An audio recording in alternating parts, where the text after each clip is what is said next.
Hi guys, it's Brown Sugar Baby, and today's video I wanted to talk to you a little bit about something that um, is quite personal, but it's something that needs to be talked about because I don't think it's talked about enough.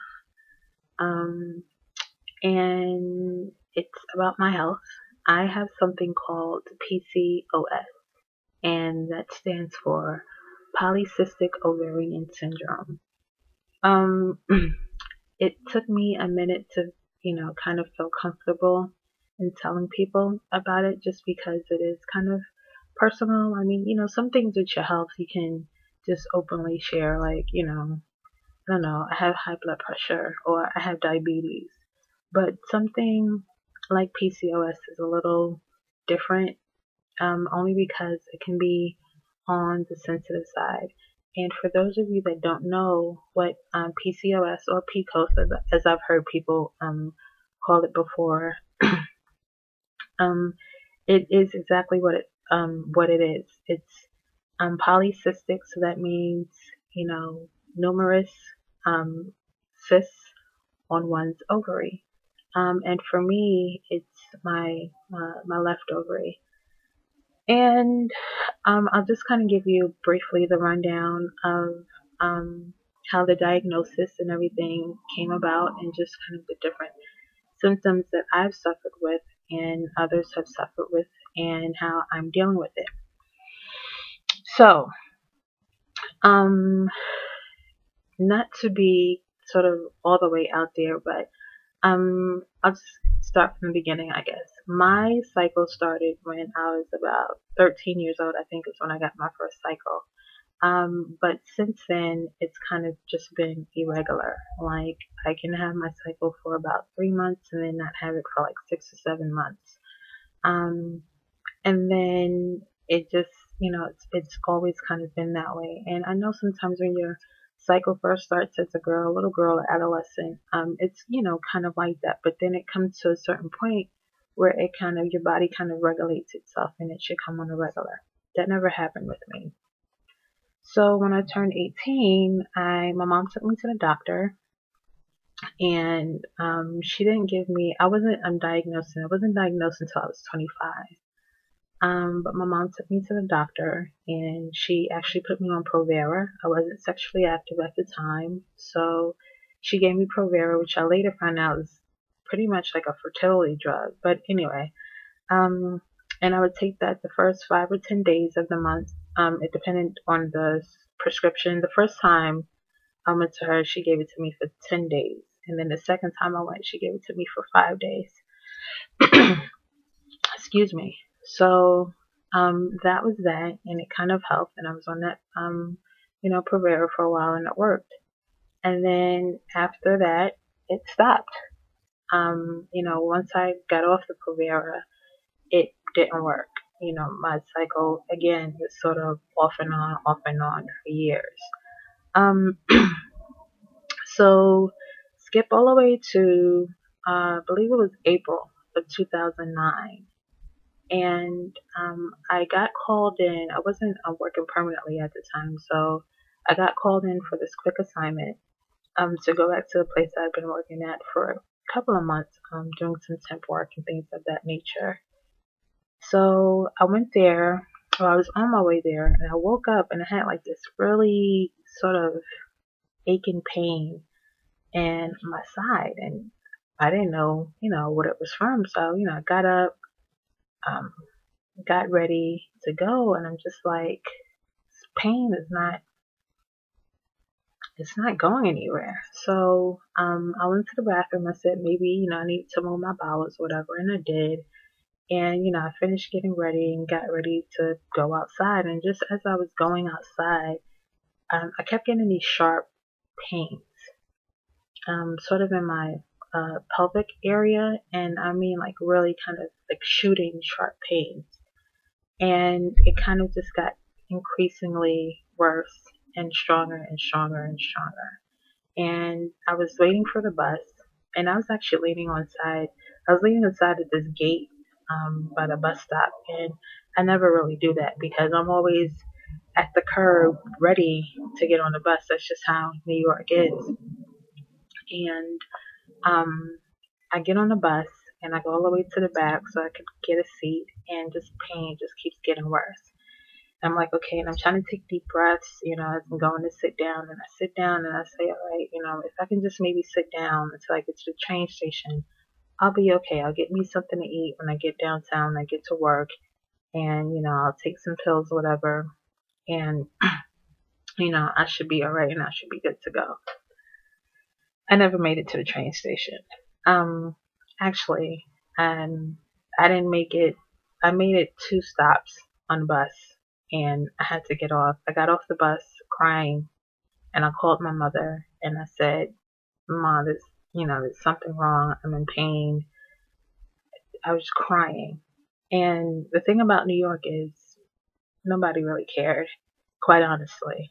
Um, I got off the bus, and I went and leaned against this building, and I kind of squatted just because the pain was that strong and I could not stand up.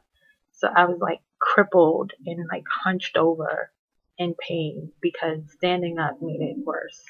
So my mom was at work at the time, and she left and came and picked me up. Well, she had to go home first and pick up the car. So she came and picked me up. It seemed like forever. It really wasn't that long, but it seemed like forever because I was in so much pain. And when she picked me up, I was getting ready to sit in I went to sit in the passenger seat, and that was like the worst thing I could have ever done because that made it worse. I got out and I went back around to the back seat, and I just laid down, and she took me to the nearest hospital. And I went to the emergency room, and I talked to the doctors and the nurses, and they did sonograms and all that kind of good stuff. And I had to take the emergency room doctor did a sonogram, and he said it sounded like you had a ruptured cyst, and that's indeed what it was, a ruptured cyst. And he made me follow-up appointment that Friday. So I did that, and on that appointment I had a transvaginal exam, and all that is like a tube that goes inside the vagina to look at the ovary and the uterus just a little bit more than you can see with a regular sort of sonogram or ultrasound that's on the stomach. So they do it through the vagina, and I did that, and indeed it was PCOS. So the doctor gave me all this paperwork and stuff to kind of read all this information, and it was tough, not only physically, but just sort of emotionally. And she, we spoke about fertility and, things of that nature. And she said, it may be a little bit more difficult for you to conceive, but it doesn't mean that you can't conceive. And she's like, if that's the case, and there's all different types of fertility drugs that you can take and blah, blah, blah, blah, blah. And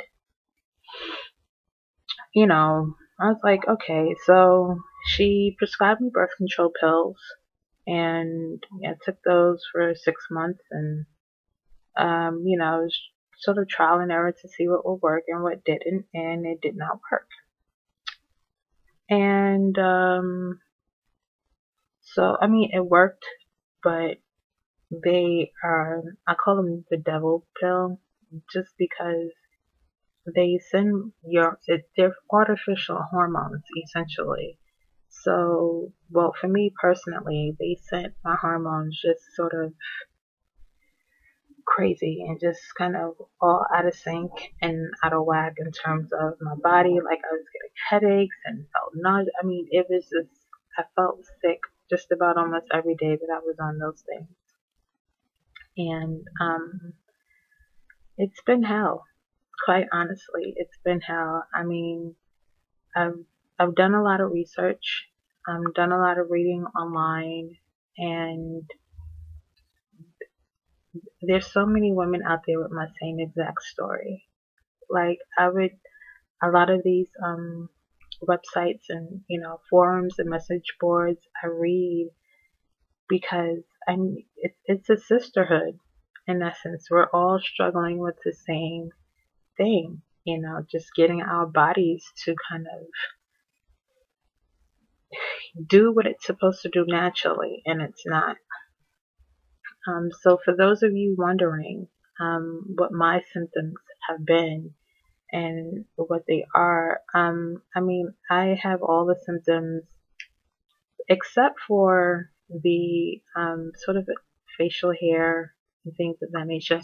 Like, if you want to know more, I'd suggest that you go out there and sort of read. For those of you that aren't familiar, Google it, because I can just sit here and bore you all day with excuse me, um, you know, technical terms, but I'm really putting things in layman's terms, and I just kind of want to just share with you what my journey has been having PCOS. But as I said, my symptoms have been everything from the insomnia to, the excessive body fat on the abdomen, which I completely hate, and it's so hard to get rid of. Insulin resistance, which is sort of that craving, and it's like you don't know how to stop it, but that craving for something sweet. And those of you with PCOS, you guys know what I'm talking about. It's just like you can't control it. Like, you really just want some type of sugar, some type of sweets. Pain beyond belief. There are times when I'm in pain where I can't move. Like, I seriously cannot move. It's crippling, it's debilitating, and it's painful. It really is painful. I've suffered from, depression, anxiety, just everything that you can imagine. And some of the things that you don't even know that, it stems from PCOS, just because there aren't a lot of doctors out there that are very knowledgeable in it. And sometimes you have to find like a real sort of specialist that, this is PCOS is the only thing that they deal with. They only deal with patients and women that have PCOS. So lately I've been trying to do things the natural way, because I don't want to be on drugs for the rest of my life, especially just to have some children. I don't want to be all doped up. I refuse. So I've been trying to do things the natural way. One of the first things that I tried was Vitex, and it worked. I took it for about 3 weeks, and it worked, and then it stopped. So I'm at that point right now where I'm just taking stuff and sort of doing a combination of things to